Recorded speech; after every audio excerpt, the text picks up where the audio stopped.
Had I said that word, I would have been slamming the door, the Pope told journalists on the flight back from Bangladesh. What I thought about it was already well known, Francis said, adding that he mentioned their plight on various occasions from the Vatican. The Pope said in his private meetings he was able to go beyond his public words. I didn't have the pleasure of slamming the door publicly, a denouncement, the Pope said, but I had the satisfaction of dialogue.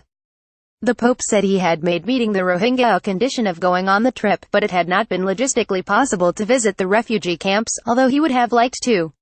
Meeting the Rohingya, the Pope said he was initially annoyed that the Rohingya were not treated properly by some of the event organizers who put them in a single-file line and rushed them through their meeting with the Pope. I even yelled a bit, Francis said. Respect. Listening to their stories one by one, the Pope said he felt moved to make some spontaneous remarks. I don't know what I said, but I know at a certain point I asked for forgiveness, the Pope said. I was crying, the Pope said. I tried to hide it. They were crying, too. The Pope and the General Francis characterized his private meeting with Myanmar's senior Gen. Min Aung Hlaing, Commander-in-Chief of Myanmar's armed forces, as a good conversation, in noting that it was specifically requested by the senior general.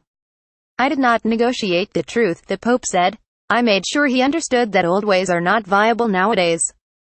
He received the message, the Pope said. Nuclear war. The Pope warned that buildup of nuclear weapons risks destroying humanity.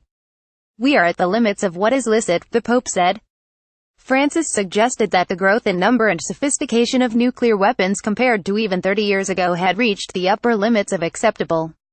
I ask myself, he said, is it licit to maintain nuclear arsenals as they are or today, in order to save creation and humanity? Is it necessary to go back?